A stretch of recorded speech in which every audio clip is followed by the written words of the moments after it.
Brenda had a problem. A much bigger, silkier, entirely more embarrassing problem. Underwear. Finding underwear to contain her particularly enthusiastic derriere was like trying to stuff a grapefruit into a sock. It never ended well. Either the grapefruit, her bottom, would burst free in a blaze of shame, or the sock, the underwear, would simply surrender. Years of this struggle had turned Brenda into a connoisseur of undergarments. She knew the difference between a light hug and a death grip when it came to spandex.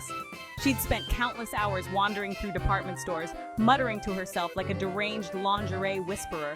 The struggle was real, and it was affecting her true passion interpretive dance. Brenda wasn't just any dancer, she was a dancer. A soul-bearing, hair-tossing, emotion-emoting whirlwind on the dance floor. Except when it came to the whirlwind part, because whirling required underwear that stayed put. The annual community talent show was approaching. Brenda yearned to unleash her inner Shakira upon the unsuspecting audience, but the underwear dilemma loomed, a dark cloud over her sequin dreams. She tried everything, double-sided tape, disastrous results during a particularly energetic box step. Custom-made Spanx felt like being shrink-wrapped by an angry boa constrictor. Even a desperate attempt to glue her leotard to her backside. Don't ask. Nothing worked. Every practice session ended the same way, with Brenda red-faced, out of breath, and picking out strategically placed safety pins. Her dance partner Todd was at his wit's end. Maybe we could just stand very still this year, he suggested. But Brenda was not a quitter. She would dance. She would conquer the stage. She would find a way, even if it meant wearing a suit of armor fashioned from duct tape and prayer. The night of the talent show arrived.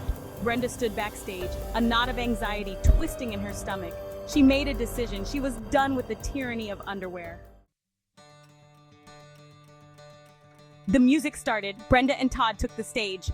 And then it happened.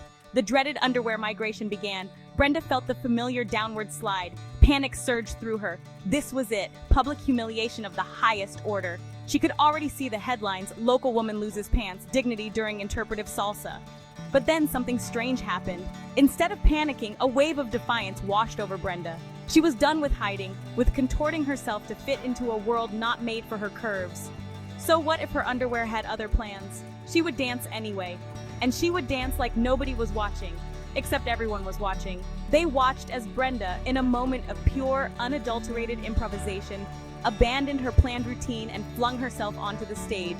They watched as she rolled, she gyrated, she channeled her inner earthworm, and through it all, a single thumb found its way to her mouth. It wasn't planned, it wasn't pretty, it was, in that moment, the only thing that felt right. The audience erupted in thunderous applause. The next morning, Brenda woke up to find herself an overnight sensation. A video of her unique dance routine had gone viral. Headlines screamed, "Thumb-sucking dancer takes the internet by storm." Brenda was horrified. Then she checked her social media. Messages poured in from people around the world, thanking her for her bravery. Dancers with similar struggles reached out, praising her for bringing attention to the plight of the ill-fitting undergarment. And then came the offers. Talk shows clamored for interviews. Dance companies wanted to collaborate. And the underwear industry? Well, they were in a full-blown panic. The world was finally ready to have a conversation about the importance of supportive undergarments. Amidst the chaos, Brenda discovered something unexpected: freedom. Freedom from the pressure to conform. Freedom to embrace her quirks, her curves, her unconventional approach to both dance and life.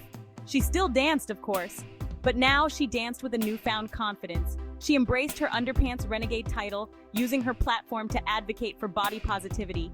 She even launched her own line of dancewear, designed specifically for those who had ever felt the sting of an ill-fitting leotard. Her designs were bold, colorful, and most importantly, they stayed put.